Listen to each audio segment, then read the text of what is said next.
Hello everyone, back with another 2020 election prediction, this time of Jon Stewart, the host of The Daily Show, up against Vice President J.D. Vance. So starting out, I'm just going to do the safe blue states and the safe red states. These are states won by either candidate by a margin of over 10%, which in my opinion, those states are just not competitive at all.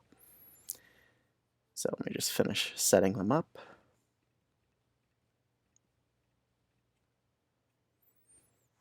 Then the blue states on the East Coast.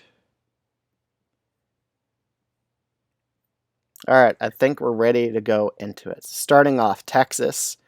I will be putting this as likely red. I think Jon Stewart, he's going to be seen as an outsider candidate, and that's very good for the Democrats. They need someone that's outside the mainstream to be their presidential nominee, because I think voters are kind of sick and tired with the same old establishment type of Democrat that they've been nominating for president. So I think he could help Democrats get a lot of votes in this safe red state here.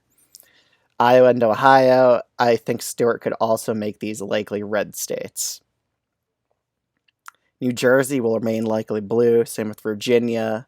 Colorado safe blue, New Mexico likely blue, and Minnesota goes to likely blue. I think Stewart is definitely a populist, and I think that would help him in these Rust Belt states, especially in Minnesota. Nebraska second, I would also consider likely blue. I think he'd do well in the suburban district. Going up to Maine and New Hampshire, I'd also put these as likely blue states. I think Stewart will be able to hold the margins Democrats get in Maine and expand on their margin in New Hampshire. And now we're down to the usual 7 swing states. We'll start off with the most Republican-leaning one, which is Arizona. This state is just kind of trending towards the Republicans in terms of voter registration numbers. And Trump did win it by nearly 6 points. So it's the reddest state of the bunch, and I think Vance will easily carry it against Stewart. In Nevada, I think Stewart would do very well with independent voters, and whichever way independents lean, that's the way Nevada goes.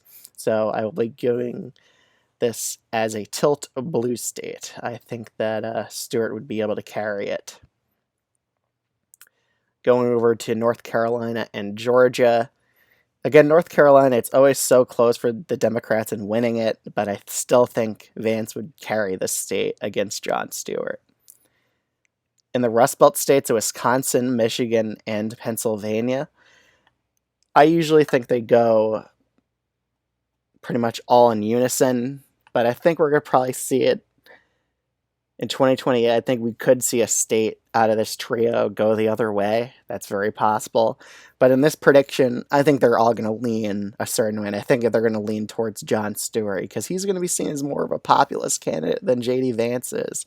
He's going to win those independent voters. He's going to be seen as more of an outsider, and the Trump administration already has a -5 approval rating.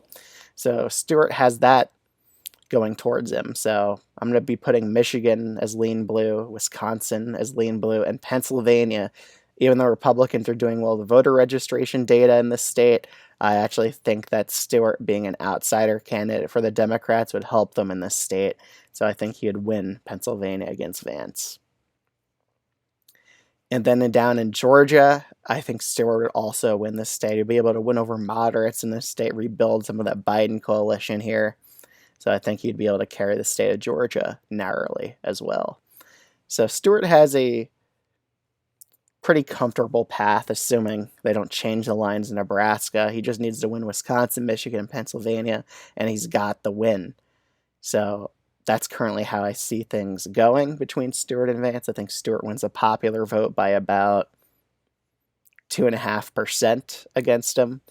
But yeah, so if you're new to this channel and you enjoy U.S. political videos like this one, you should definitely consider subscribing, and I'll see y'all in the next one.